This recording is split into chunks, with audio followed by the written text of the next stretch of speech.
were supposed to look over the second part of this video from Ray, but since he has not had the time that he will like to say in this article to write part number two, we will instead go over a piece that he has written that is says about the farce and the consequences of the debt limit and debt by Ray Dalio. It was published not too long ago.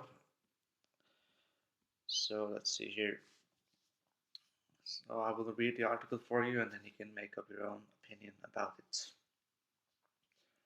We all know that there is no real debt limit because what is called a debt limit never actually limits the debt. It's a farce that works like a bunch of alcoholics who write laws to enforce drinking limits, and when it's a limit and when a limit is reached, they do a farcical negotiation that temporarily eliminates the limit, which allows them to have the next drinking binge until they reach the next limit, at which time they go through the next farcical negotiation and continue to binge. I gather that this is the 97th farcical negotiation that has taken place. Not only does this tragically comical ritual lead most people to be confident that the debt limit will be gotten around, but also tells us that those running our political system lack discipline or they tacitly agree that binge borrowing is okay. I think it makes clear that the long-term prognosis is for the debt binging to go on until the crisis ends this dynamic.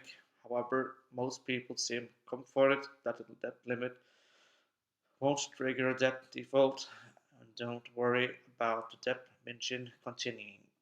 That raises the justificable questions. Is it a good or bad thing that we are getting around these debt limits? Are high debt levels and high levels of new borrowings that require high levels of government selling of debt asset not risky? I think those are reasonable questions, as we have been hearing warnings of a debt Armageddon for decades, yet none has occurred. About 3 weeks ago, I put out a report that was the first of the two-part examination of the mechanics of debts. The first part is about the money credit debt market economic mechanics and the cycle they create. It explains in simple terms how we believe the mechanic works. It is in it I describe how both the short-term and long-term cycles work, most importantly the interactions between borrower-debtor, lender-creditor and central bankers, and the consequences these interactions have on markets and economies. I think we need to talk about the mechanics of what has happened and what will determine where we are probably headed. Doing that before we express our views about what's happening and what is likely to happen is essential. It is nonsensical to talk about what is happening and what is likely to happen without first agreeing on how the mechanics work.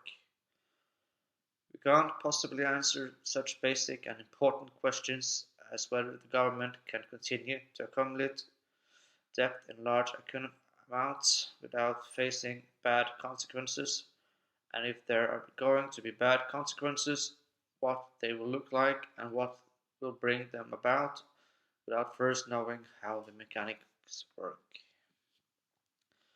By the way, the mechanics are pretty simple because the finances of countries, governments work the same as the finances of individuals and organizations, except governments have the abilities to 1.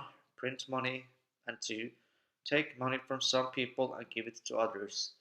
How this works is particularly important now because the US government and people are deeply in debt and need to spend on many things such as taking care of those who don't have enough to pay for the basics, like support for children in poverty, education, infrastructure, defense, climate remediation initiatives, mental and physical health initiatives, support for other countries, etc.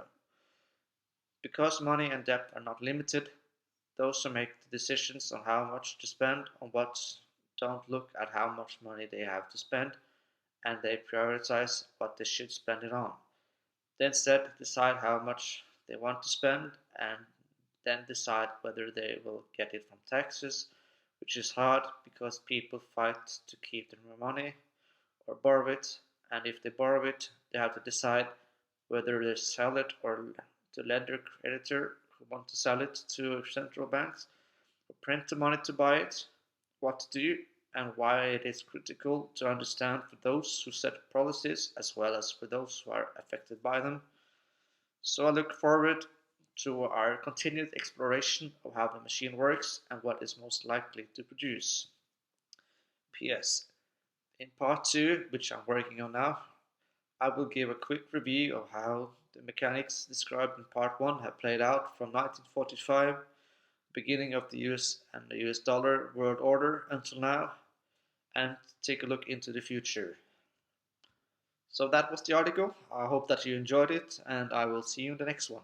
Thank you. Goodbye.